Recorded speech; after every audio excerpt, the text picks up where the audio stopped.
ओम श्री स्वामी समर्थ. जय जय स्वामी समर्थ. स्वामी भक्तांनो, असे स्वामींचे मनमोहक आणि प्रेमळ संदेश प्राप्त करण्यासाठी आपल्या चॅनलला नक्कीच सबस्क्राईब करा आणि बेल आयकॉन नक्कीच दाबा. स्वामी भक्तांनो, स्वामी आपल्याला भरपूर काही ज्ञान देत आहेत आणि आपण स्वामींकडे एकच प्रार्थना करायची आहे, आणि ती म्हणजे की हे स्वामी राया, जेव्हा मी संकटांच्या ओझ्याखाली पूर्णपणे दबून जातो तेव्हा माझे मन व्याकुळतेने तुझा धावा करते, आणि हे आई, तेव्हा तू क्षणाचा विलंब न करता लगेच धावत येते आणि मला संकटातून बाहेर काढते. हे गुरुराया, आमची तोडकी मोडकी भक्ती तुला आवडते, हीच आमची दौलत आहे.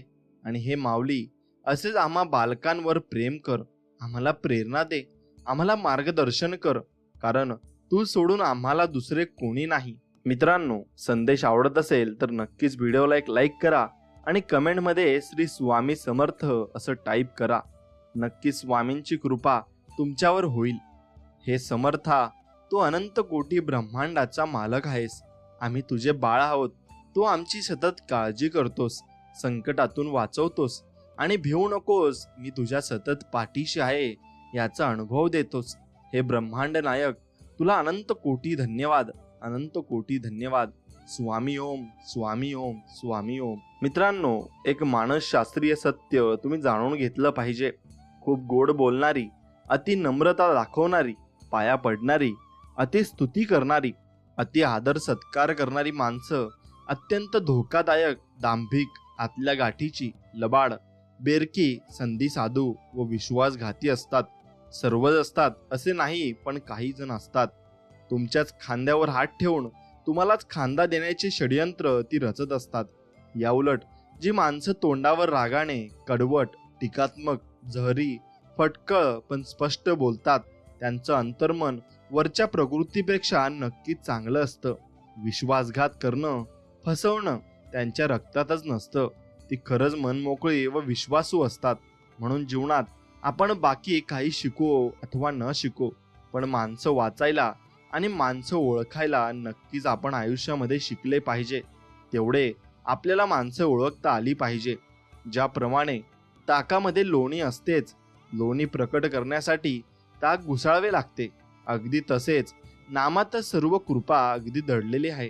आणि या कृपेचा अनुभव हवा असेल तर निरंतर नाम घ्यावेच लागते, आणि नामानेच सर्व काही सिद्ध होत असते. लक्षात ठेव, मी तुझ्या आयुष्यातील तेच दुःख दूर करू शकतो जे तुझ्यावर दुसऱ्यांनी लादले आहे, असे स्वामी समर्थ आपल्याला सांगत आहेत. आणि दुसऱ्यांनी लादलेले तुझ्यावरचे दुःख मी नक्कीच कमी करू शकतो, पण तू स्वतः कर्माने जे दुःख तुझ्याकडे ओढून घेतलं आहे ना, त्यातील एक कणही आणि एक क्षणही मला कमी करता येणार नाही. म्हणून कर्म सुंदर आणि स्वच्छ ठेव, बाकी बघायला मी आहेच. एकदम तू निश्चिंत राहा आणि कशाचंही तू टेन्शन घेऊ नको. मी तुझ्या पाठीशी आहे असं स्वामी आपल्याला सांगत आहेत. प्रत्येकाच्या वयाप्रमाणे आदर केलाच पाहिजे, मान आपण दिलाच पाहिजे. बोलताना शब्दांचा जपून वापर आपण केलाच पाहिजे. शब्द दुवा आहे, शब्द दवा आहे, शब्द दावा आहे, आणि शब्द हा माणुसकीचा ठेवा आहे. माणसाला सुंदर दिसण्यासाठी सुंदर असणं महत्वाचं नसतं, तर महत्वाचं असतं ते सुंदर आणि तितकंच निरागस मन. आणि त्यावर जर निर्मळ हास्य असेल तर जगात त्या व्यक्तीपेक्षा सुंदर कोणी दिसू शकत नाही आणि असूही शकत नाही. हेही तितकंच खरं आहे. स्वामी भक्तांनो, हे आपलं घर, संपूर्ण घर हेच आपलं देवघर. निराळं देवघर नाही, आपण दोघं इथले पुजारी. तू विचारशील पूजा कशी करायची, मी सांगेन गृहस्थ धर्माची. तू विचारशील पूजेला साहित्य, मी सांगेन पंचेंद्रिय. तू मग विचारशील नैवेद्य कोणता, मी सांगेन प्रामाणिक कष्ट हा नैवेद्य. मग प्रश्न येईल आरतीचा, मी सांगेन या देवघरात राहणाऱ्या आणि येणाऱ्या सर्व माणसांबद्दल प्रेम, जिव्हाळा हीच आरती असते. शेवटी प्रश्न येईल प्रसाद सेवनाचा, मी सांगेन पंचेंद्रिय आणि अवयव प्रामाणिकपणे राबले असतील तर त्यांच्या आवाक्यातील प्रत्येक गोष्ट प्रसादच आहे. आणि या भक्ती मार्गात कुपथ्य कोणतं, जर जे ते कालाची ठाई, मनाला न पटणारी, म्हणजेच प्रतारणा करायला लावणारी कृती आणि कोणत्याही प्रकारचा अत्याचार, जबरदस्ती हे उपथ्य असतं, हे नक्कीच तुम्ही ओळखलं पाहिजे. मनापासून हाक मार, मी नक्कीच धावत येईन, असं स्वामी आपल्याला सांगत आहेत. संकटात असताना तुम्हाला मठात येणे, पोथी वाचन किंवा इतर धार्मिक विधी जमणार नाहीत, कारण तेव्हा तुमची मनस्थिती तशी नसते. त्यावेळेत आणखीन दुःखी राहण्यापेक्षा जाता येता, उठता बसता, कोणत्याही अवस्थेत, कोणत्याही ठिकाणी फक्त माझे नामस्मरण करीत राहा. मी सोबत असेन आणि शेवटपर्यंत तुझ्या सोबत मी राहील. मी कोणत्याही चमत्कार करण्याचा अधिकार दिला नाही, ना माझी जागा घेण्याचा अधिकार दिला आहे. कोणी जर असे करत असेल ना, तर इतकंच लक्षात ठेवा की माझ्या दरबारात चुकीला अजिबात माफी नाही. मी प्रत्येक भक्ताला त्याच्या भक्तीनुसार प्रचिती देत असतो आणि त्याला मी दाखवून देत असतो की मी किती शक्तिशाली आहे आणि मी काहीही करू शकतो. मग तुमचं वाईट करू शकतो, तुमचं चांगलंही करू शकतो, पण एक लक्षात घ्या की तुमच्या कर्मावर ते अवलंबून आहे. आणि तुमची कर्म जर चांगली असली तर मलाही काही करता येणार नाही आणि माझी शक्ती सर्व काही नष्ट होऊन जात असते. तुम्ही आयुष्यात काहीतरी करू शकता, हा विश्वास तुमच्यामध्ये आणणं हीच आनंदाची पहिली पायरी आहे. आणि तुम्ही आयुष्यामध्ये भरपूर काही करू शकता, ही गोष्ट तुम्ही एकदा मनात ठाम केली की मग तुम्हाला थांबवू शकणं कुणाच्याही हातात नाही आणि तुम्हाला कोणी थांबवणारही नाही, कारण तुम्ही भरपूर पहिलेच तुम्ही मनाचा विजय मिळवला आहे. आणि एकदा का मनाचा विजय तुम्ही मिळवला की मग तुम्हाला काहीही करायची गरज नसते, ते सर्व काही आपोआप होत जात असते. मित्रांनो, उंदीर दगडाचा असेल ना तर सर्व त्याची पूजा करतात, पण मग जर तो जिवंत असेल ना तर आपल्याला त्याला मारल्याशिवाय चैन पडत नाही. बरं, जर साप दगडाचा असेल तर सर्व त्याची पूजा करतात, पण तो जिवंत असला तर त्याला जागीच ठार मारतात. जर आई वडील फोटोत असतील तर प्रत्येक व्यक्ती पूजा करतो, पण ते जिवंत असतील तर त्यांची किंमत समजत नाही. फक्त हेच मला समजत नाही, सजीवापासून इतका द्वेष आणि दगडाबद्दल इतकं प्रेम का आहे? लोक विचार करतात की मृत लोकांना खांदा देणे पुण्याचे काम आहे, तर आपण जिवंत माणसांना मदत करणे पुण्य समजलो तर जीवन किती खुशाल होईल. आणि एकदा विचार नक्कीच तुम्ही करून बघा आणि नक्कीच स्वामी समर्थ तुम्ही असे विचार केल्यावर तुमच्या पाठीशी असतील. आकाशाला भिवून पळाले तरी कुठेही आकाश हे असणारच, एवढं लक्षात घ्या.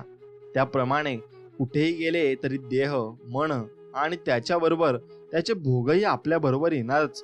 म्हणून आपल्या वाट्याला आलेले कर्माचे भोग समाधानाने भोगायला शिकावे.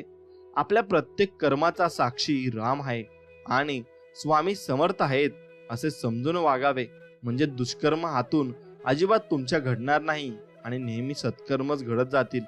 जीवनात दोनच वाक्य नक्कीच तुम्ही लक्षात ठेवले पाहिजे, मनाप्रमाणे झाले तर ईश्वराची कृपा आणि मनाविरुद्ध झाले ना तर ईश्वराची त्यात इच्छा आहे असे समजून घ्यावे. दोन्हीमध्ये तुम्हाला सुख समाधान नक्कीच मिळणार आहे. जेव्हा एखाद्याच्या अनुपस्थितीत मध्ये तू निंदा नलस्ती करतोस तेव्हा तू त्याची शारीरिक व्याधी, त्याची कर्म तू स्वतःवर ओढवून घेतोस. एवढंच नाही तर जो मजा घेत ऐकत असतो तो सुद्धा त्या कर्माचा भागीदार होतो. सोड इतरांची गोष्ट, जरा स्वतःकडे लक्ष दे, असे स्वामी आपल्याला संबोधत आहेत आणि सांगत आहेत. आणि ते लहान बाळाप्रमाणे आपल्याला शिकवत असतात. मग आपण त्यातून नक्की शिकून घेतले पाहिजे. ज्याचे कर्म चांगले आहे तो कधीच संपत नसतो. सत्कर्मी माणसाला जीवनात अडचणी येतात, परंतु त्या सुटणाऱ्या असतात. या उलट जो दुसऱ्याला अडचणीत आणतो ना त्याच्या अडचणी आयुष्यभर अजिबात संपत नसतात. आणि स्वामींवर नेहमी निसंकोच विश्वास ठेवा. स्वामी तुम्हाला नक्कीच साथ देतील आणि शेवटपर्यंत देतील. ज्यांनी तुम्हाला विनाकारण त्रास दिला तोच तुमचा ध्यास येतील आणि मग जे तुम्हाला कडवे बोलत होते ना तेच तुमच्या आता या पुढे गोडवे गातील आणि जे निंदा करत होते ना तेच तुमच्या आता स्तुती करतील. स्वामींचे बोट सोडू नका. सोन्याचे दिवस तुम्हाला नक्कीच येतील, एवढं मात्र निश्चित आहे. अशक्य ही शक्य स्वामी करतील, ही स्वामींमध्ये पूर्णपणे शक्ती आहे. मित्रांनो, आयुष्यात जेव्हा चांगल्या गोष्टी घडतात तेव्हा एका शब्दाने कोणी विचारत नाही आणि एक वाईट गोष्ट घडली की लगेच विचारतात आमच्याच बाबतीत का.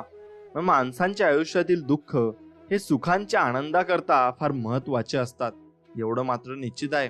स्वामी म्हणतात, मोर नाचताना सुद्धा रडत असतो आणि राजहंस मरताना सुद्धा गात असतो.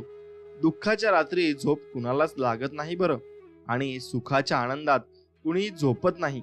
यालाच तर आपले जीवन म्हणतात. आणि हा जीवनाचे दोन चाक घेऊन आपल्याला हे चालावेच लागते आणि या मार्गाने सर्वांना जावेच लागते, एवढे मात्र निश्चित आहे. बऱ्या वाईटाचे, खऱ्या खोट्याचे, पाप पुण्याचे साक्षीदार या जगात केवळ दोन आहेत, एक माणसाचा आत्मा आणि दुसरा सर्व साक्षी परमेश्वर. म्हणून दोघांना भिवून राहा आणि दोघांना लक्षात ठेवून चांगली आणि वाईट कर्म करा. कुणाचे चांगले झाले तर त्याचा द्वेष करू नये, कुणाचे वाईट झाले तर त्याला हसू नये. वेळेचे नेहमी भान ठेवावे, कारण चांगली वाईट वेळ कधी सांगून येत नसते, एवढे मात्र निश्चित आहे. सदैव तुम्ही स्वामी नामाचा जप करा, कधी ना लागे तुम्हास दुःखाचा वारा.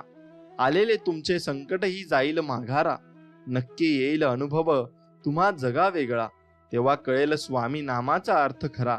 म्हणून एकच मंत्र जपा, श्री स्वामी समर्थ, जय जय स्वामी समर्थ. काळ कितीही वाईट असू द्या, परिस्थिती कितीही डामाडौल असू द्या आणि होऊ द्या, पण काळजात स्वामींबद्दल प्रेम भक्ती असेल तर एक दिवस विजय हा तुमचाच होतो आणि नक्की तो तुमचा विजय असतो. भरोसा ठेवण्यासाठी एकमेव मार्ग म्हणजे सद्गुरू आहेत, आणि जे आपल्याला सुख दुःखापासून सुखरूपकडे, आनंद रूपकडे नेतात. म्हणून भरोसा फक्त सद्गुरू वचनावर ठेवावा, मनुष्य वचनावर नाही, कारण ते कधी स्थिर नसते आणि ते अस्थिरेकडेच नेणार आहे. म्हणून फक्त नेहमी स्वामींवर विश्वास ठेवा. चांगलेच होणार हे मनात धरून चला, बाकीचे परमेश्वर बघून घेईल. हा विश्वास मनात असला ना, मग येणारा प्रत्येक क्षण आत्मविश्वासाचा आणि सकारात्मकतेचा असेल. निश्चिंत राहा, मी पाठीशी आहे, असे स्वामी बोध करत आहेत. घर असावे घरासारखे, नकोच नुसत्या भिंती. तेथे असावा प्रेम जिव्हाळा, नकोच नुसती नाती. त्या शब्दांना अर्थ असावा, नकोत नुसती वाणी. सूर जुळावे परस्परांचे, नकोत नुसती गाणी. त्या अर्थाला अर्थ असावा, नकोत नुसती नाणी. अश्रूंतूनही प्रीत जरावी, नकोत नुसते पाणी. या घरट्यातून पिल्लू उडावे, दिव्य घेऊनी शक्ती. आकांक्षाचे पंख असावे, श्री स्वामींवर भक्ती. आणि अशीच भक्ती आपण स्वामींवर टिकून ठेवली पाहिजे. ज्यांच्या मनी सद्गुरु विचार, तो नसे कधी लाचार. ज्याच्या अंगी श्री सद्गुरु भक्ती, त्याला नाही कशाची भीती. ज्याच्या हृदयात श्री सद्गुरु मूर्ती, त्याची होई जगभर कीर्ती. जो करेल श्री सद्गुरूंची पूजा, त्याच्या आयुष्यातून संकटे अगदी होऊन जातील वजा, आणि मग त्याला सुखाचा अनुभव नक्कीच येईल. आयुष्य ही अशी ट्रेन आहे जी जन्मापासून मृत्यूपर्यंत सुख दुःखाच्या फलट्यांवर थांबते, आणि मग आपल्या अनुभवाचं तिकीट घेण्यासाठी प्रत्येक स्टेशनवर उतरायला नक्कीच आपल्याला भाग पाडत असते. स्वामी भक्तांनो, भूक जगात सुखी कोणीच नसतो, म्हणून आहे त्या परिस्थितीत सुख माना. खायला नाही म्हणून काही जण रडतात, तर काही जण भरपूर असूनही खाता येत नाही म्हणून रडत असतात, एवढं लक्षात घ्या. म्हणून तुम्हाला देवाने जे काही दिले आहे ते भरपूर दिलं आहे, आणि त्यात समाधानी आणि सुखी राहा. एवढंच तुम्ही नक्कीच केलं पाहिजे. आयुष्य छान आहे, थोडे लहान आहे, रडतोस काय वेड्या, लढण्यात छान आहे, असे स्वामी म्हणत आहेत.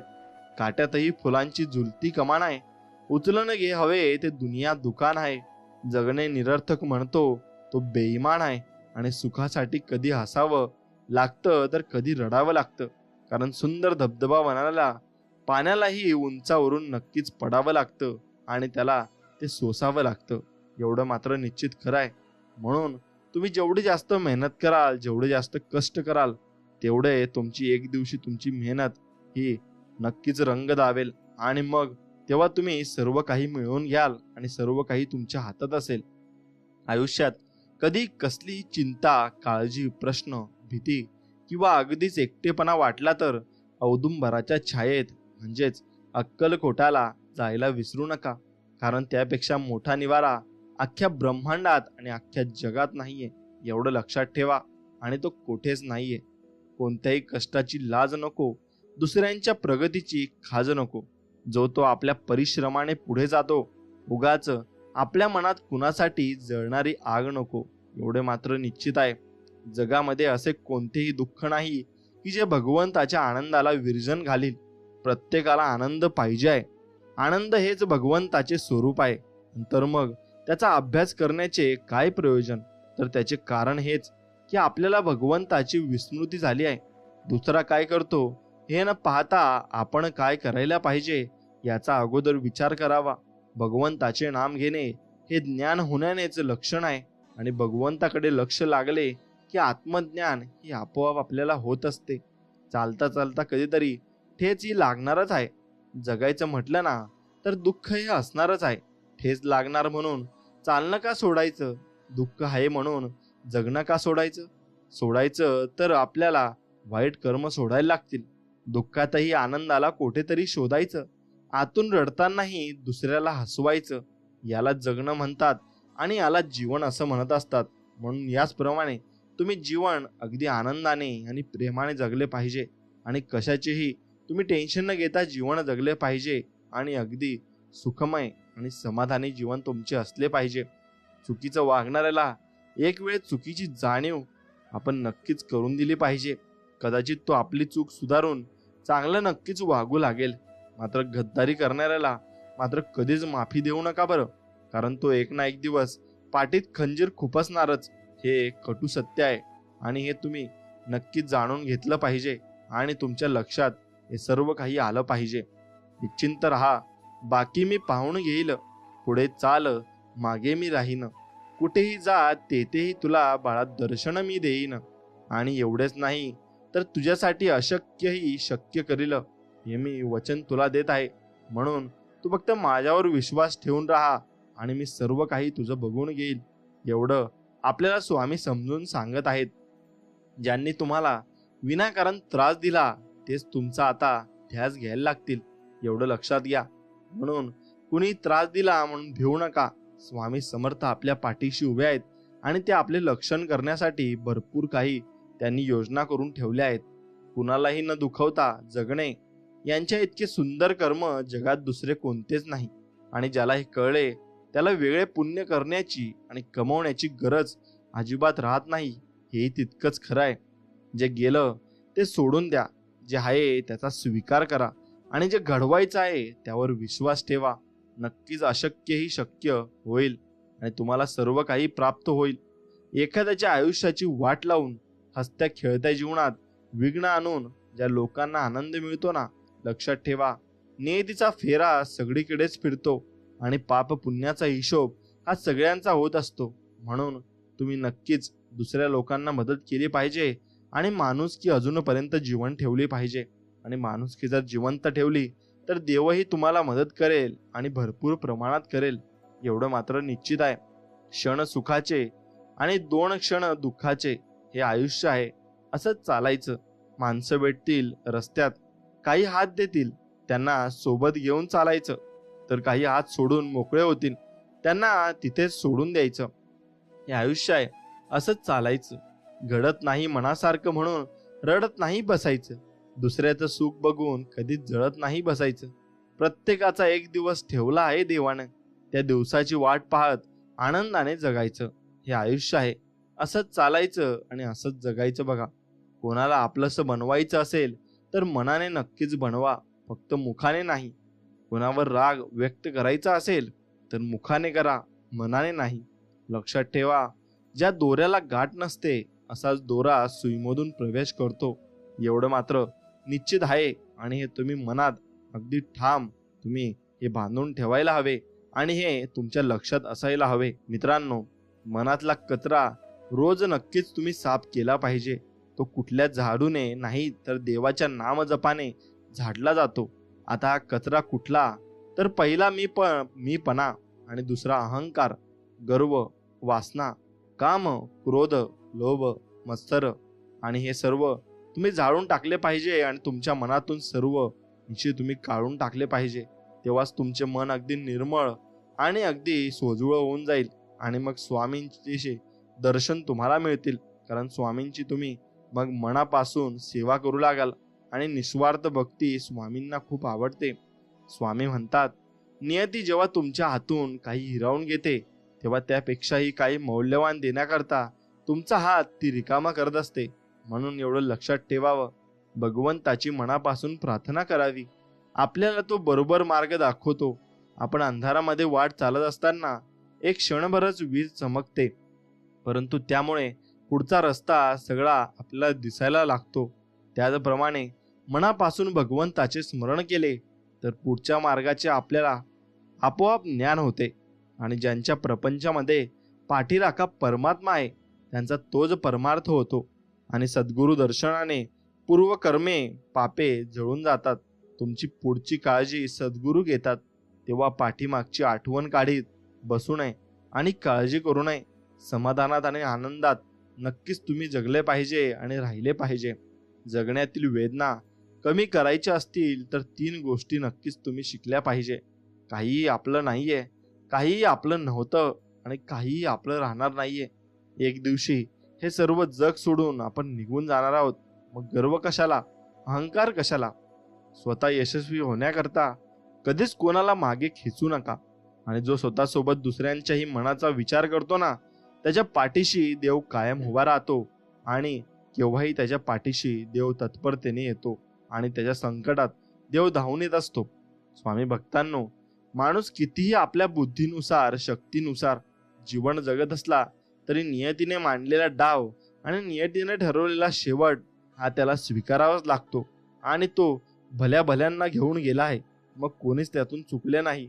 भले तुमच्याकडे पैसा असो किंवा नसो, मग तुम्हाला ते भरावंच लागेल. कारण ती कर्माची फळं आहेत, ती तुम्हाला इथेच फेडून जायची आहेत. सोडून द्यायला शिका. हा असंच वागला, तो तसंच वागला. हा असं बोलला, त्याने विश्वासघात केला, त्याने धोका दिला. अरे किती त्रास करून घ्यायचा. कोण कसं वागला हा विचारात स्वतःलाच त्रास करून घेण्यापेक्षा आपण पुढे कसं वागायचं याचा विचार करा. आपण कुठे चुकलो ह्याचा अभ्यास करा. त्याच्या चुका तिथे सोडून द्या आणि आयुष्याच्या पुढच्या प्रवासाला नक्कीच तुम्ही सुरुवात केली पाहिजे. आणि तुम्हाला यात नवीन जन्म मिळाला आहे असं तुम्ही गृहीत धरलं पाहिजे. मित्रांनो, नाती ही रक्ताचीच नाही तर जाणीवांनी जोडली जातात. जर जाणीव नसेल आणि मग ती असेल सुद्धा तर परकी व्यक्ती ही आपली होऊन जाते. आणि जाणीव नसेल ना तर आपली व्यक्ती ही परकी होऊन जाते, हे मात्र निश्चित आहे. आणि हे वाक्य खरंखुरं आहे. शोधावया भाकरीला निघाली ती भूक आहे, जन्मताच गरिबी येते ही कुणाची बरं चूक आहे. भूक लागली की खाणे ही प्रकृती आहे आणि घासातील घास दुसऱ्याला देणे ही सद्गुरूंची शिकवण नक्कीच आहे. आणि सद्गुरू आपल्याला असेच शिकवत असतात आणि चांगले बोध देत असतात. एवढं लक्षात घ्या. कोणी तुमच्याबद्दल वाईट विचार करत असेल तर ती त्याच्या कर्माचा भाग होईल. पण तुम्ही कुणाबद्दल वाईट विचार करून स्वतःचा कर्म आणि वेळ खराब अजिबात करू नका आणि ती चांगली ठेवा. माझेपणाचे झाड, मीपणाची फांदी, अभिमानाचे फूल, अहंकाराचे फळ, असा मनुष्य त्याचा जन्म झाला निष्फळ. गुरूंनी दिले नामाचे खत, भक्तीचे पाणी, त्याचे जीवन झाले सुखी आनंदी, अमृतावाणी. आणि मग नक्कीच स्वामी समर्थांची भक्ती केल्यावर आपल्याला भरपूर काही अनुभव येतात आणि भरपूर काही आपल्याला शिकायला मिळत असतं. मग एक गोष्ट लक्षात घ्या, ती बप्पू काळे यांनी म्हटलेली आहे की जग कसं अजब आहे. देवावर प्रेम सर्वांनाच आहे, पण त्याच्या घरी जायची घाई मात्र कुणालाच नाही. आपल्या घरात सर्वांनाच देव हवा, पण त्याच्या घरी आपल्या जायच्या विचाराने मात्र मनात धडकी भरते. मग देव आपल्या घरी आला म्हणजे सण, उत्सव आणि आनंद. आपण त्यांच्या घरी गेलो म्हणजे दुःख आणि शोक. देव आपल्या घरी यावा म्हणून आटापिटा, आपण त्यांच्या घरी जाऊ नये म्हणून आटापिटा. देवा घरून येणं म्हणजे जन्म आणि देवा घरी जाणं म्हणजे मृत्यू. दोन्ही अटळ आहे. ह्यांच्यामधील ती गंमत आहे. त्यालाच आपण आयुष्य असे म्हणत असतो आणि आयुष्य जगत असतो. देव म्हणतो, मी देवाला विचारले, तुला मनुष्याविषयी जास्त आश्चर्य का वाटते? देव उत्तरला, मनुष्य पैसा मिळवण्यासाठी आरोग्य गमावतो व आरोग्य परत मिळवण्यासाठी तो सर्व पैसा खर्च करतो. तो भविष्याच्या काळजीत वर्तमानात गमावतो. त्यामुळे तो वर्तमानातही जगत नाही व भविष्यातही जगत नाही. तो असा जगतो की कधीच मरणार नाही आणि असा मरतो की कधीच जगलाच नाही. मग या वाक्यात किती सत्यता आहे ते तुम्ही मला कमेंटमध्ये नक्कीच कळवा. मित्रांनो, मृत्यू किती सुंदर आहे. एका कवीने मृत्यूवर एक सुंदर अशी कविता लिहिली आहे. आयुष्यात 2 मिनिटं कोणी माझ्याजवळ बसलं नाही, आज सगळे माझ्याजवळ बसत आहेत. काही गिफ्ट तर नाही मिळालं आजपर्यंत, आज फुलं दिले जात आहे. मग तरसलो होतो मी कोण्या एका हातासाठी आणि आज खांद्यावर खांदे दिले जात आहेत. 2 पावलं सोबत चालायला तयार नव्हतं कोणी आणि आज गर्दीमधून जमून जमून सोबत चालत आहेत. आज समजलं की मृत्यू किती सुंदर असतो. मी तर उगाच आयुष्य जगत जात होतो. आणि नक्कीच मृत्यूला सर्वजण आपली प्रशंसा करत असतात आणि ही नियती आहे. तुम्ही हे मनावर घेऊ नये आणि तुमचं काम अगदी चोखपणे तुम्ही केलं पाहिजे, एवढं मात्र निश्चित आहे. आता मित्रांनो, जग कसं अजब आहे बघा, आणि त्यानुसार जग भरपूर काही गोष्टी बदलत असतं. तक्रार नाही, धन्यवाद शिकलो स्वामी. तुझ्या संगतीत स्वामी नम्र व्हायला शिकलो. पूर्वी कोणी टीका केली, तिरस्कार केला तर मन नाराज व्हायचे, आणि आता तुझ्या इच्छेत इच्छा मिसळून राहायला शिकलो आणि आम्ही सर्व काही प्राप्त करू शकतो. आपण आपलं काम ही नेहमी वाहत्या पाण्यासारखं करत राहिलं पाहिजे. त्यात प्रामाणिकपणा असेल तर त्या वाहत्या पाण्यामुळे जो काही वाईटाचा कचरा असेल तो आपोआप किनाऱ्याला लागतो आणि मग आपल्याला स्वच्छ असं पाणी मिळत असतं. म्हणून एक गोष्ट लक्षात घ्या की आपण आपलं काम हे नेहमी वाहत्या पाण्यासारखं करत राहिलं पाहिजे आणि नक्कीच कशाचीही अपेक्षा आपण कोणाकडून केली नाही पाहिजे. आपण सर्व आपली कामे आपण स्वतःहून केली तर आपल्याला अनुभव सुद्धा येतो आणि त्या अनुभवातून आपल्याला शिकायला मिळतं आणि सवरायला मिळतं. मित्रांनो, एक गोष्ट लक्षात घ्या, आपल्या आयुष्यात ज्या ज्या गोष्टी घडतात त्या सर्व भगवंताच्या इच्छेनेच घडतात अशी पूर्ण खात्री झाली की मग सुख दुःख उरत नाही. आणि ज्याची खरी अशी निष्ठा आहे त्याचे तेज काही निराळेच असते. अशा माणसाला अचल समाधान लाभते. किंबहुना हेच साधुत्वाचे मुख्य लक्षण जाणावे आणि हे आपल्या अंगी यावे म्हणून साधनाची सर्व खटपट असते. आणि नक्कीच आम्ही स्वामी तुमच्या चरणी नमस्कार करून आम्ही नक्कीच कमेंटमध्ये श्री स्वामी समर्थ लिहायला विसरू नका. स्वामी भक्तांनो, तुम्हाला भरपूर आशीर्वाद स्वामी देत आहेत. आता एक लक्षात घ्या की आयुष्यात कुणावर फार काळ रुसू नये. रागवावं, भांडावं आणि जमलं तर भांडण लगेच निपटून टाकावं. नाही जमलं तर तो विषय तात्पुरता किंवा कायमचा वगळून बाकी बोलणं सुरू ठेवावं. पण रुसवा फुगवा बोला फार काळ चालू ठेवू नये. जी काही वादावादी दिवसात आले असेल ती रात्रीपर्यंत निपटत आणावी. झोपताना रागात झोपू नये. कुणाचं ठाऊक आपण किंवा दुसरा सकाळी उठेल की नाही. जर देवाच्या दयेने दुसरा दिवस आयुष्यात उजाडलाच तर त्याच्यावर आदल्या दिवसाच्या रुसव्याचे मळब राहत नाही. पण रुसून झोपलो तर झोप व्यवस्थित होतेच असं नाही, आणि शरीराला आराम मिळाला तरी झोपेतून उठल्यावर मन अप्रसन्नच राहते. यात एक प्रकारचा महत्वाचा प्रश्न असा उरतो की माघार कोणी घ्यायची, अहंकार की सर्व नात्यांना सुरुंग घालणारी वात आहे. आपण आपल्या अहंकाराची वात विझवली तर आपण दुसऱ्यापेक्षा स्वतःचा कमीपणा वाटू शकतो. या भावनेने आपण ती वात पेटून ठेवतो आणि मग पण हे बरोबर नाही. दुसऱ्याला काय वाटेल याचा विचार करण्यातच बहुतेक सारे आयुष्य निघून जाते आणि आपण आपल्या मनाचा स्वास्थ्याचा विचार करावा. आणि अहंकारी मग वात विझवण्याची मजा ज्याला कळाली तो मोक्षाच्या कर्तृत्वाची आणखी एक पायरी वर चढला, हे नक्कीच आपण समजून घेतलं पाहिजे. मग एक गोष्ट लक्षात घ्या, उगाच टेन्शन कशाला घ्यायचं. आता तुमच्याकडे एवढ्या म्हशी आहेत आणि सर्व काही आहे हे तुम्हाला असं वाटतं, पण ते सर्व काही एक दिवशी सोडून तुम्हाला जावं लागेल आणि तुमचा परिवार देखील तुम्हाला सोडून जावं लागेल. मग तुम्हाला जे व्यक्तींसोबत तुमचं प्रेम होतं तेही तुम्हाला सोडून जावे लागतील, मग ते घरचे असो की बाहेरचे असो. उगाच टेन्शन कशाला घ्यायचं. कुणासाठी काही किती करा, काही उपयोग नाही. आयुष्य बिंदास जगायचे, कुणाचे वाईट करायचे नाही, कुणाचे वाईट चिंतायचे नाही, कुणाच्या मागे वाईट बोलायचे नाही. फक्त स्वतःशी प्रामाणिक राहून जगायचं. काही कमी पडत नाही आणि फरक तर अजिबात पडत नाही. कुणासाठी वाईट वाटून घ्यायचं नाही. लोकांची विविध रूपे असतात. सकाळी गोड बोलतात आणि रात्री कुणी काही डोक्यात भरवले की तोंड पाडून बसत असतात किंवा कुठल्या तरी लहान कारणासाठी नाराज होऊन बसतात. मग ज्यांच्याशी तुमचा काही संबंध पण नसतो. आजकाल लोक देवावर पण नाराज होतात, तर तुम्ही कोण. कुणी कितीही वाईट बोलो आणि किंवा वाईट करण्याचा प्रयत्न करू. आपण त्यांच्याविषयी तसेच इतरांविषयी चांगलेच बोलायचे आणि चांगलेच वागायचे. बोलण्यात स्पष्ट वक्तेपणा ठेवायचा. कुणाच्या आयुष्यात डोकवायचे नाही आणि कुणाविषयी मागे वाईट चर्चा करायची नाही. फक्त स्वतःबरोबर दुसऱ्यांचे हित चिंतायचे आणि कुणाच्या पुढे पुढे करायचे नाही. जिंदगी मस्तीत पण अगदी एकदम शिस्तीत जगायची असते. थंड पाणी आणि गरम इस्त्री जेव्हा कपड्यांवरच्या सुरकुत्या घालवतात, तसेच शांत डोके आणि उबदार तुमचं जे मन असतं ना, ते आयुष्यातील चिंता आपली घालवत असतात. म्हणून स्वामी भक्तांनो, तुम्ही नक्कीच हसत राहिले पाहिजे आणि असं हसतमुख राहिलं ते सर्व काही आपल्याला प्राप्त होतं.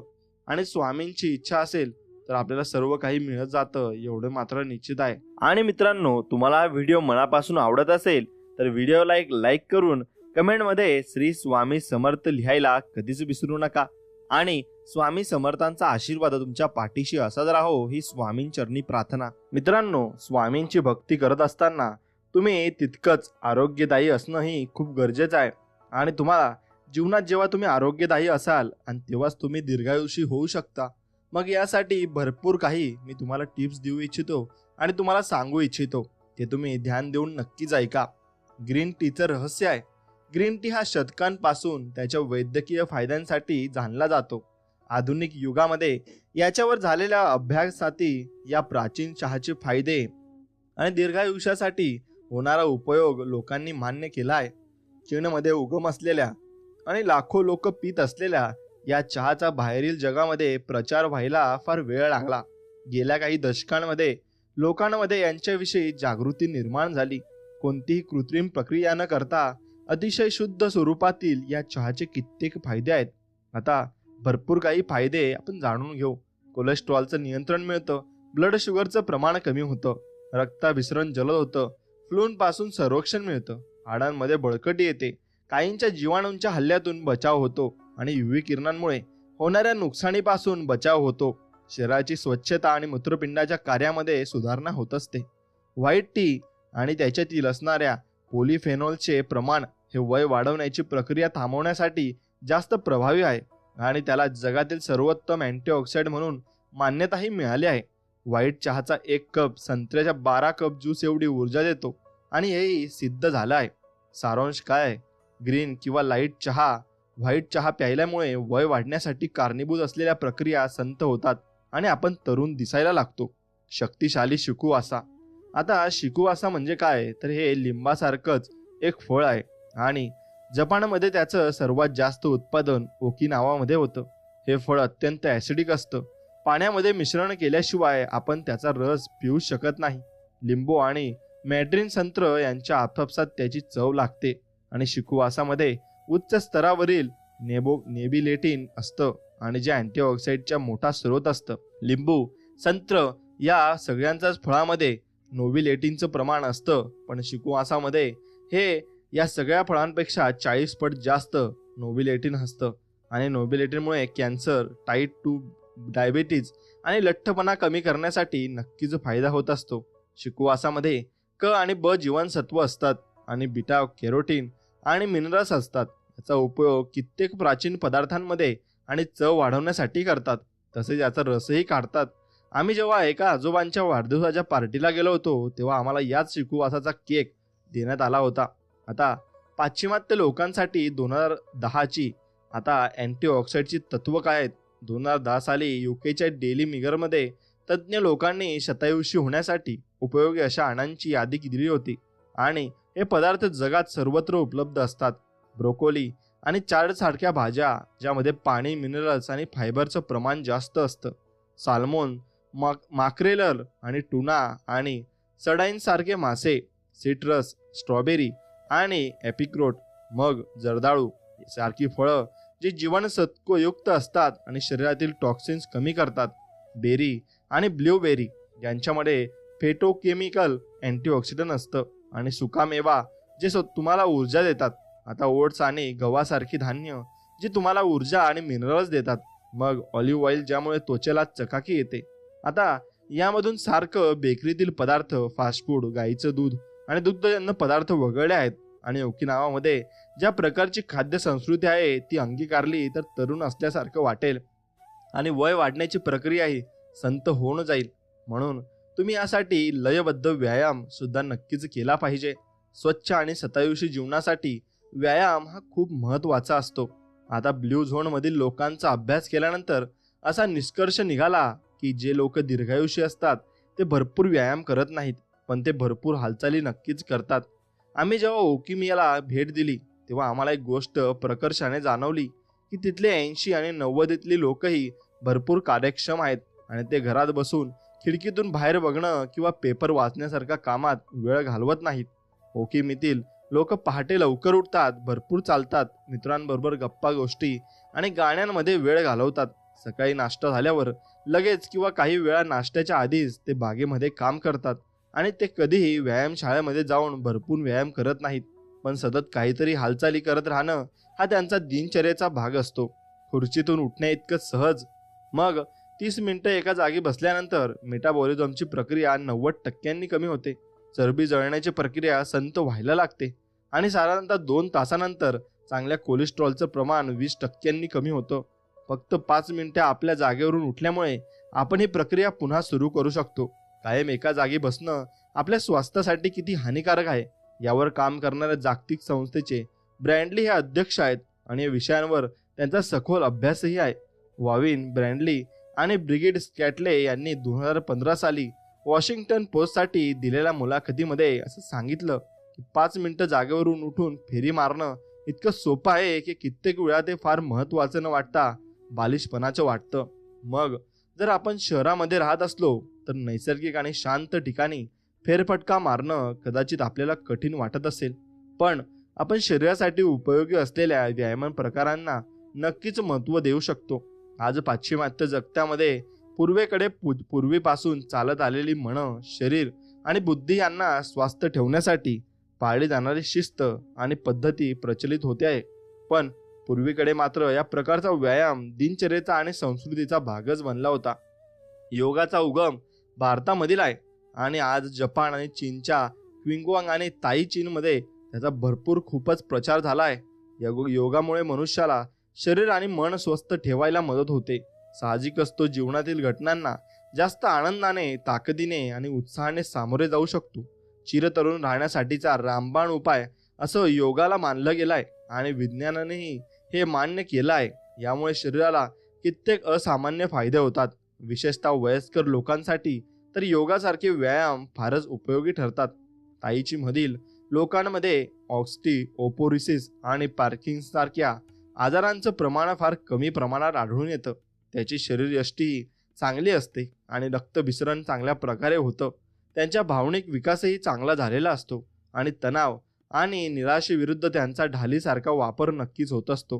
तुम्ही व्यायामशाळेत जाऊन घाम गाळलाच पाहिजे किंवा रोज मॅरेथॉनची रेस लावलीच पाहिजे अशी गरज नाही. जपानमधील शतायुषींनी हे सिद्ध केलं आहे की तुम्ही कायम हालचाल करत राहिलं पाहिजे. जपान आणि चीन संस्कृतीमध्ये केला जाणाऱ्या कोणत्याही व्यायामाचा प्रकार आपण अंमलात आणला तरी मोठा फरक पडेल आणि याचा सर्वात मोठा फायदा म्हणजे त्या सर्व प्रकारांमध्ये स्पष्ट आणि सोप्या पायऱ्या दिल्या आहेत आणि अशा प्रकारे शिस्तबद्ध आणि नियमितता असलेला व्यायाम प्लेसाठी आणि फ्लोसाठीही फायद्याचा असतो. म्हणून जर तुम्हाला यापैकी कोणताही व्यायाम प्रकार आवडत नसेल तर तुम्ही तुमच्या आवडीचा व्यायाम प्रकार नक्कीच निवडू शकता आणि त्यावर काम करू शकता. पुढील काही पानांमध्ये नक्कीच तुम्हाला ते बघायला मिळेल आणि ऐकायला मिळेल, म्हणून ध्यान देऊ नये का. दीर्घायुष्याला पोषण देणाऱ्या पद्धती आपण बघणार आहोत, पण सुरुवात करू यात एका लहानशी जपान व्यायाम प्रकाराने. आता रेडिओ तायसो सकाळी केला जाणारा हा छोटासा व्यायाम प्रकार दुसऱ्या महायुद्धापासून जपानमध्ये केला जातो. त्यांच्या नावामध्ये असलेला रेडिओ हा शब्द त्या वेळेचं प्रतीक आहे ज्यावेळी या व्यायामाच्या सूचना रेडिओवरून दिल्या जायच्या. आज लोक टीव्ही चालू करून किंवा इंटरनेटवर पाहून हे व्यायाम करतात. रेडिओ ताईसोचा मुख्य उद्देश हाच असतो की तिथे असलेल्या सगळ्या लोकांमध्ये उत्साह निर्माण करणं आणि त्यांच्यामध्ये एकतेची भावना आणणं. हे व्यायाम शक्यतो शाळांमध्ये क्लास सुरू व्हायच्या आधी किंवा कंपन्यांमध्ये कामाला सुरुवात करायच्या आधी केले जातात. उपलब्ध आकडेवारीनुसार जपानमधील 30% लोक दिवसाची सुरुवात रेडिओ ताईसो या व्यायाम प्रकाराने करतात. पण ओकिगीमध्ये आम्हाला जाणवलं की आम्ही मुलाखत घेतलेले 100% लोक या प्रकारे सकाळी व्यायाम करतात आणि इतकंच नाही तर आम्ही ज्या दवाखान्यांना भेट दिल्या तिथलेही लोक रोज सकाळी 5 मिनिटं हा व्यायाम नक्कीच करत असतात.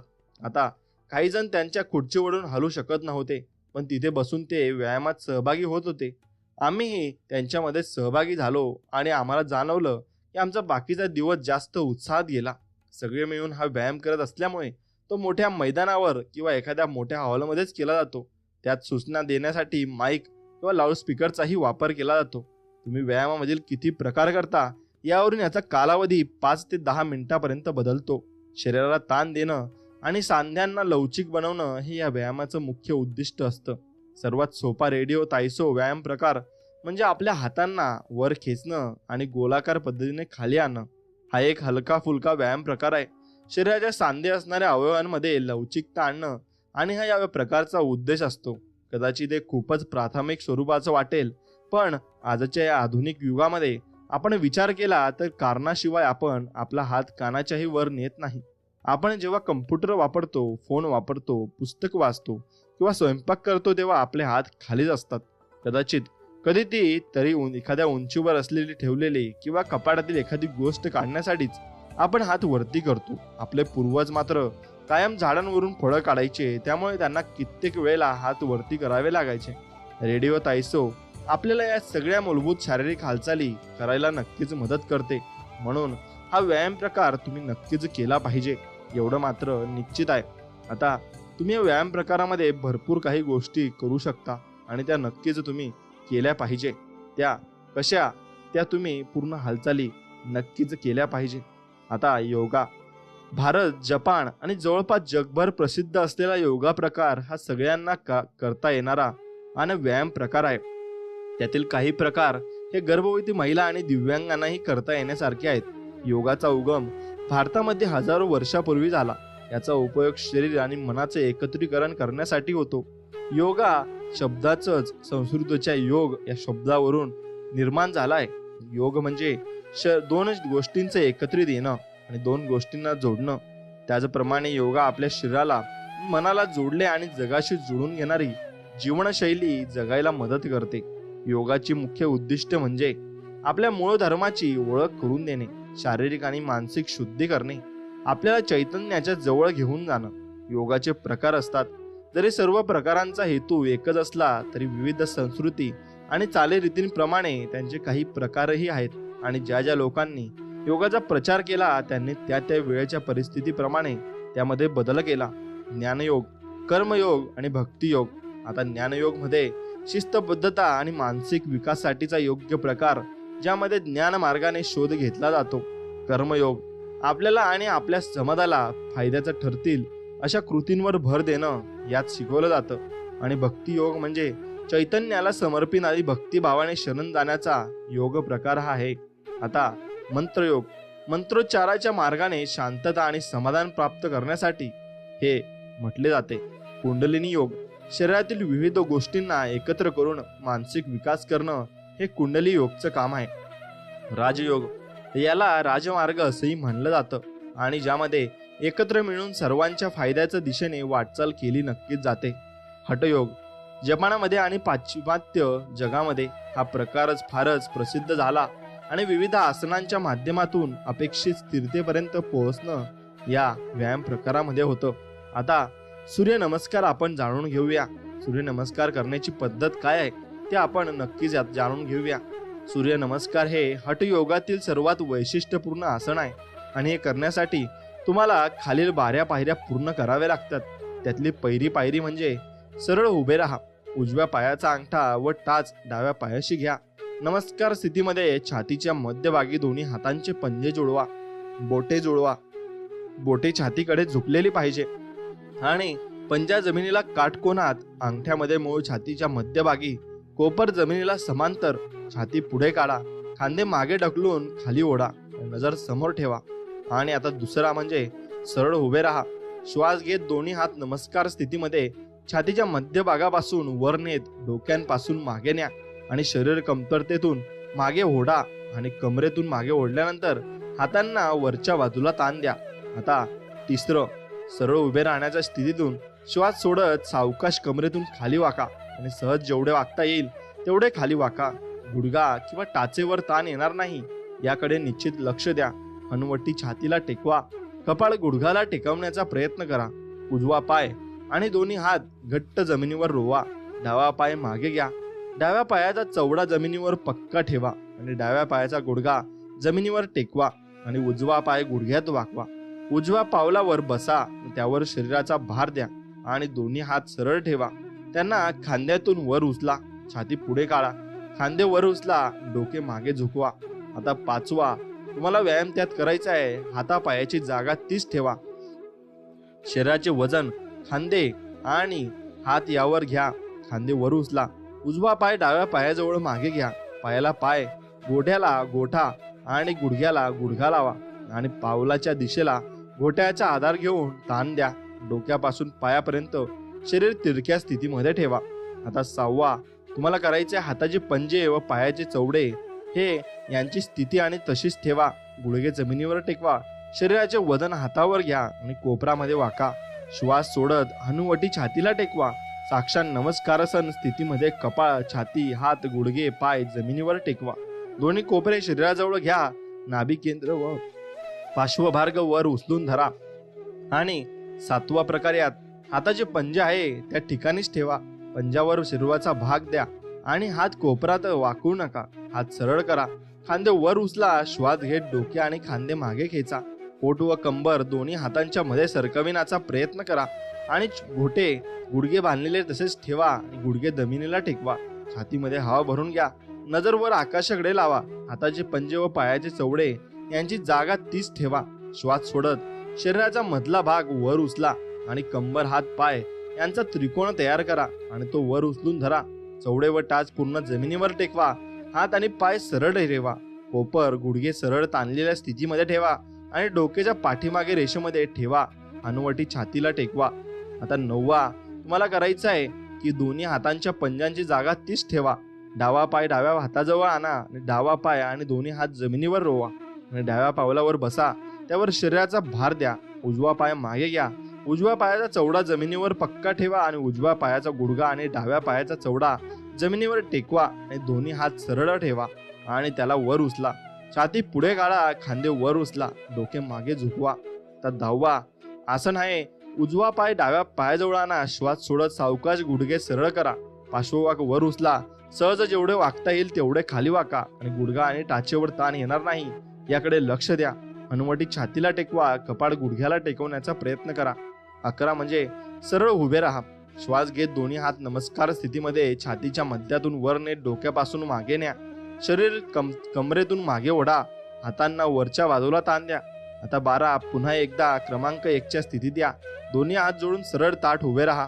इथे सूर्यनमस्कार नक्कीच पूर्ण होतो आणि मग तुम्हाला सर्व काही सूर्यनमस्काराने तुमचे अवयव हालतात आणि तुम्हाला सर्व काही शरीराचा व्यायाम होत असतो.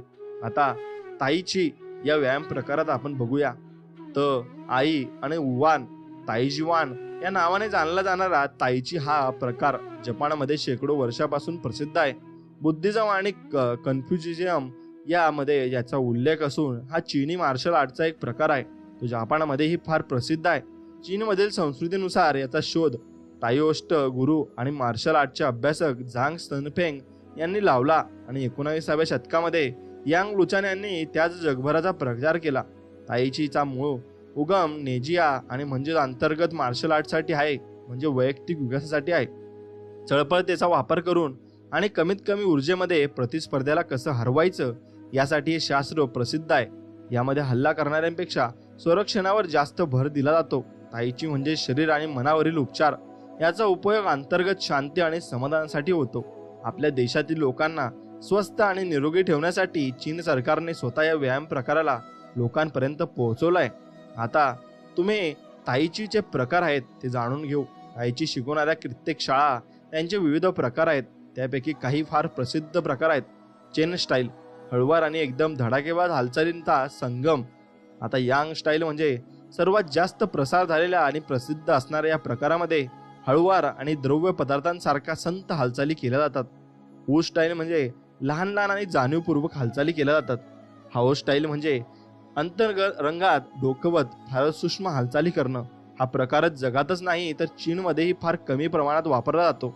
जरी या सर्व स्टाईल्स व्यायाम प्रकारात वेगवेगळे असले तरी त्यामागील उद्देश सारखेच आहेत, ते म्हणजे स्थिरतेच्या माध्यमातून हालचाली नियंत्रित करणं, शक्तीवर कौशल्याने मात करणं, दुसऱ्या क्रमांकावर हालचाली करून पहिल्या स्थानावर पोहोचणं आणि स्वतःला आणि प्रतिस्पर्ध्याला जाणणं हे या प्रकारात आपण शिकू शकतो. आता ताईचीचे 10 मुख्य सिद्धांत आहेत. मास्टर यांग चिंगफू यांच्यामध्ये ताईचे 10 मूलभूत सिद्धांत आहेत. एक म्हणजे ताठ उभे राहून संपूर्ण लक्ष स्वतःच्या कपाळावर केंद्रित करा. 2 म्हणजे पाठीच्या स्नायूंना ताण द्या, नंतर शरीर शिथिल करा. 3 म्हणजे कंबर रिलॅक्स करा आणि तिच्या माध्यमातून सगळ्या शरीराच्या हालचाली नियंत्रण होऊ द्या. 4 आपल्या शरीराचं वजन कसं विभागलं गेलं आहे हे जाणून शरीरातील जडपणा आणि हलकेपणा यातील फरक ओळखायला शिका. आणि 5 हाताच्या हालचाली मोकळेपणाने व्हाव्यात आणि शरीरातील ऊर्जेचा प्रवाह चांगला व्हावा यासाठी खांदे शिथिल करा, रिलॅक्स करा. 6 शरीराच्या ताकदीपेक्षा मनाच्या चळपळतेला जास्त महत्त्व द्या. 7 शरीराच्या वरच्या आणि खालच्या भागामध्ये समन्वय साधून त्यांच्यामध्ये लयबद्धता आणा.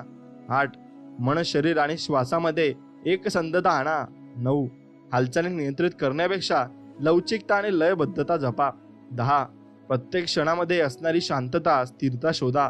शरीर कार्यरत असेल तर मन आपोआप शांत होतं, एवढे मात्र निश्चित आहे. ढगांचं अनुकरण. ताईची मधील सर्वात प्रसिद्ध असणारी हालचाल म्हणजे ढगांप्रमाणे हातांची हालचाल करणं. त्यांच्या पायऱ्या पुढील प्रमाणे आहेत. 1 म्हणजे दोन्ही हात पुढे घ्या आणि हाताचे तळवे खालच्या बाजूला करा. दोन्ही एखाद्या झाडाच्या खोडाला मिठी मारत आहेत अशा प्रकारची कृती करा. त्यानंतर तुमचे तळवे बाहेरच्या बाजूला काढा. डावा हात वर करून मध्याकडे आणि उजव्या हाताखालकडून मध्याकडे हलवा. तुमच्या शरीरामध्ये चेंडूच्या आकारात हात हलवा आणि हा डाव्या तळवा चेहऱ्याकडे न्या. हातांची हालचाल बघत पूर्ण वजन डाव्या पायावर नेऊन कंबर वळवा. डावा हात कमरेवर आणि उजवा हात चेहऱ्याच्या समोर आणा आणि तुमचं वजन उजव्या पायावर द्या. उजवीकडे वळा आणि तुमच्या हाताच्या बघत त्यावर वर करा. आणि आता या हालचाली लवचिकतेने करत असताना हातांच्या हालचाली करा. पुन्हा हात लांब करा आणि हळुवारपणे पहिल्या स्थितीमध्ये आणा. ही स्थिती तुम्हाला करायची आहे आणि भरपूर वेळेस हे करून झाल्यानंतर तुमचा व्यायाम प्रकार हा पूर्ण होत असतो. आता क्विगवांग चिकुंग या नावाने ओळखले जाणाऱ्या या व्यायाम प्रकारामध्ये 2 शब्दांचा समावेश आहे. क्वी म्हणजे जीवनातील चेतना आणि ऊर्जा आणि गॉंग म्हणजे काम. याचाच अर्थ अशा प्रकारचं काम जे आपल्याला चैतन्याशी जोडतं. सध्याच्या आधुनिक कार्यपद्धतीप्रमाणे या प्राचीन व्यायाम प्रकाराला मन आणि शरीर या दोन्ही मदतीने सर्वोत्तम ध्येय साध्य करण्यासाठी आणि करण्याची भरपूर काही क्रिया असं म्हणता येईल. असं म्हणतात की 20व्या शतकाच्या सुरुवातीला हा व्यायाम प्रकार मार्शल आर्टमध्ये वापरला जाऊ लागला आणि 1930 पासून याचा उपयोग दवाखाना म्हणूनही होऊ लागला. आणि त्यानंतर चीन सरकारने ताईची प्रमाणेच या व्यायाम प्रकारालाही लोकांमध्ये पोहोचवण्यासाठी विशेष प्रयत्न केले. क्विंगवांगमध्ये मुख्य श्वसन प्रक्रियेवर भर दिला जातो. बसलेला असताना, उभं असताना तसेच इतरही शारीरिक अवस्थांमध्ये श्वसन आणि स्थिर आणि विशेष पद्धतीने करून त्याचा लाभ घेतला जातो. क्विंगवांगमध्ये कित्येक प्रकार आहेत, पण सगळ्यांचा उद्देश म्हणजे ऊर्जा वाढवणं हाच आहे. जरी यातील हालचाली संत असल्या तरी त्याचा सराव हा खूपच शिस्तबद्ध असतो. क्विंगवांगचे फायदे. अनेक जागतिक सर्वेक्षणानुसार ताईची आणि योगाप्रमाणेच किंगवांगचेही कित्येक फायदे आहेत. मेडिकल कॉम्प्लिकेशन्स ऑफ किंगवांग या सॅन फ्रान्सिस्कोचा क्विंगवांग इन्स्टिट्यूटचे शास्त्रज्ञ डॉक्टर केनेथ एम सान्सियर यांच्या लेखामध्ये त्यांनी यातील काही महत्त्वपूर्ण फायदे लिहिले आहेत. मेंदूतील लहरींचा विकास होतो. हार्मोन्समध्ये सकारात्मकता बदल होतात.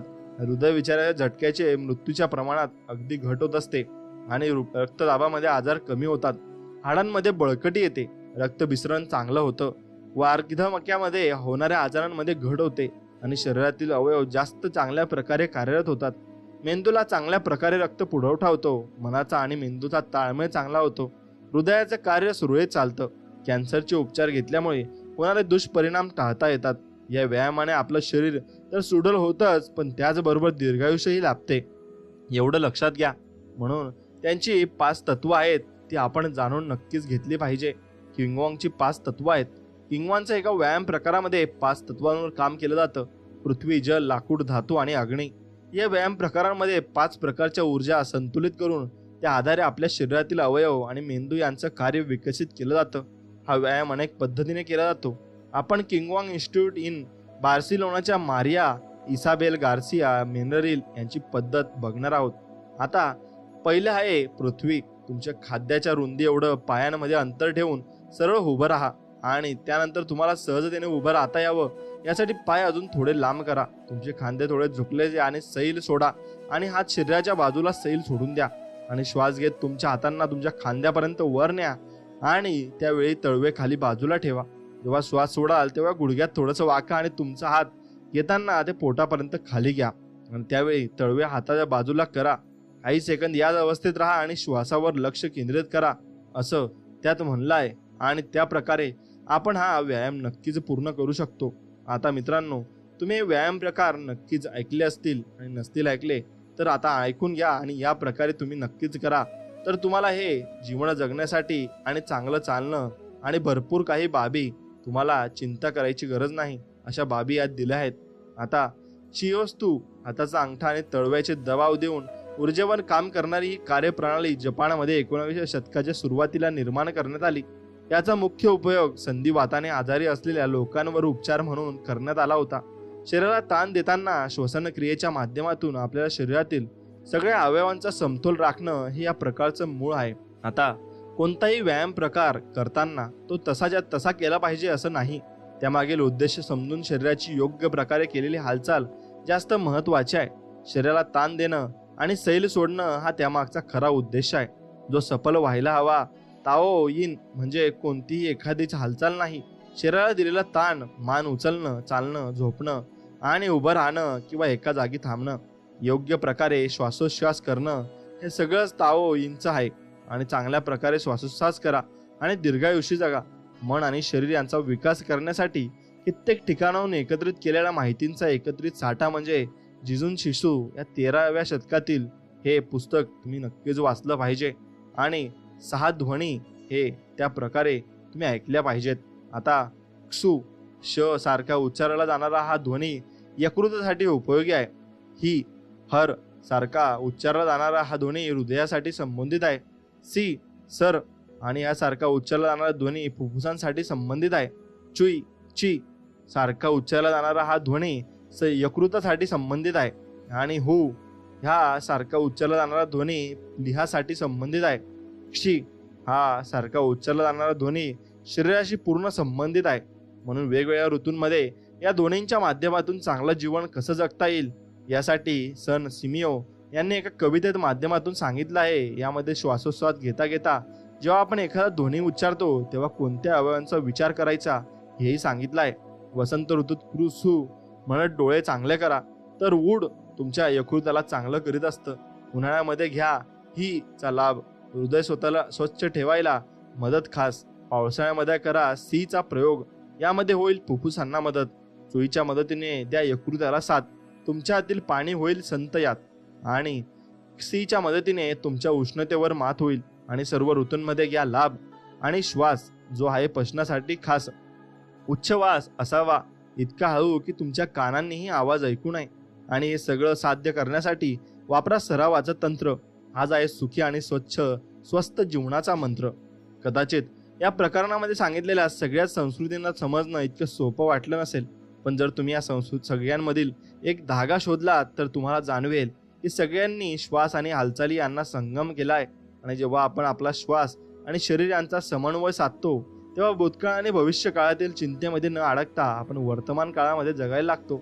आणि याचा सर्वात मोठा फायदा म्हणजे आपल्याला आपल्या श्वासोच्छवासाविषयी जागरूकता येते आणि आपल्याला भरपूर काही मिळत असते. म्हणून स्वामी भक्तांनो, तुम्ही स्वामींची भक्ती करत असता तेव्हा तुम्हाला निरोगी आणि स्वस्थ जीवन जगणं तेवढंच महत्वाचं आहे जेवढं तुम्ही जगत आहात. म्हणून स्वस्थ आणि मस्त जीवन जगा आणि चांगल्या प्रकारे जीवन जगा. बघा, तुम्हाला स्वामींचे अनुभव तुमचे जीवन जगताना नक्कीच येतील. फक्त तुम्ही स्वामींची भक्ती कधी सोडू नका आणि स्वामींवरचा विश्वास कधी डगमगू देऊ नका. नक्कीच तुम्हाला चांगले दिवस येतील आणि चांगल्या प्रकारे तुम्हाला सर्व काही मिळू लागेल. म्हणून स्वामी भक्तांनो, तुम्हाला सांगतो की तुम्ही कदाचित कितीही मागे आणि पुढे वळून पाहिलं आणि जगाला तुम्ही दाखवून दिलं की आम्ही काय आहोत, तर असं करण्यासाठी फक्त तुम्हाला स्वामींच्या भक्तीत असावं लागतं आणि जीवन तुमचं दीर्घायुषी असावं लागतं, एवढं मात्र निश्चित आहे. म्हणून तुम्ही स्वामींच्या भक्तीकडे पूर्णपणे लक्ष केंद्रित करा आणि तुम्ही स्वस्थ आणि निरोगी जीवन कसं जगाल याकडे लक्ष दिले पाहिजे. त्यासाठी तुमचं मन शांत राहणं खूप महत्वाचं आहे. म्हणून मन शांत करण्यासाठी तुम्ही नामस्मरण नक्कीच केलं पाहिजे आणि स्वामींचं नाम नक्कीच घेतलं पाहिजे आणि तुमचं मन याने अगदी शांत आणि अगदी स्थिर होऊन जाईल. आणि दुसरं म्हणजे तुमची जी शारीरिक स्थिती आहे ती सुधारली पाहिजे आणि तुमचं शरीर हे सुडौल झालं पाहिजे. त्यासाठी तुम्ही व्यायाम प्रकार वापरू शकता आणि व्यायाम करू शकता. म्हणून त्यासाठी तुम्हाला या संस्कृतीमध्ये नक्कीच तुमची संस्कृती जपत तुम्हाला योगा व्यायाम सर्व काही करावं लागेल आणि शेवटपर्यंत करावं लागेल. आणि तुम्ही शरीराच्या हालचाली तुम्ही करायलाच हव्या आणि शरीराच्या हालचाली केल्याने सुद्धा तुमच्या व्यायाम प्रकाराला ओढ मिळते आणि तुम्हाला ऊर्जा मिळते, एवढं मात्र निश्चित आहे. म्हणून तुम्ही स्वामींची भक्ती कधी सोडू नका आणि स्वामींवरचा विश्वास कधी चुकवू नका आणि शरीराकडे आणि मनाकडे लक्ष द्या. नक्कीच तुमचं जीवन अगदी सुखी समृद्धी आणि आरोग्यदायी होऊन जाईल, हे तुम्ही लक्षात ठेवा. आणि स्वामी भक्तांनो, तुम्हाला व्हिडिओ जर मनापासून नक्कीच चांगला वाटला असेल तर व्हिडिओला एक लाईक करून चॅनलला सबस्क्राईब करून बेल आयकॉन नक्कीच दाबा आणि तुमच्या जवळच्या मित्राला हा व्हिडिओ नक्कीच पाठवा आणि त्याला पण असेच गुरु उपदेश तुम्ही शेअर करा, कारण त्यांच्या पण नक्कीच ज्ञानामध्ये भर पडेल आणि चांगलंही वाटेल. म्हणून मित्रांनो, तुम्ही कायम आपले व्हिडिओ असेच बघत राहा आणि तुमचा आशीर्वाद आमच्या पाठीशी असाच राहू द्या आणि स्वामींचा आशीर्वाद आपल्या पाठीशी सर्वांच्या पाठीशी असाच राहील, हेच मी स्वामींचरणी प्रार्थना करतो आणि हा व्हिडिओ इथे संपवतो. भेटूया नवीन एक व्हिडिओमध्ये. तोपर्यंत जय श्रीराम, श्री स्वामी समर्थ, जय जय स्वामी समर्थ. धन्यवाद.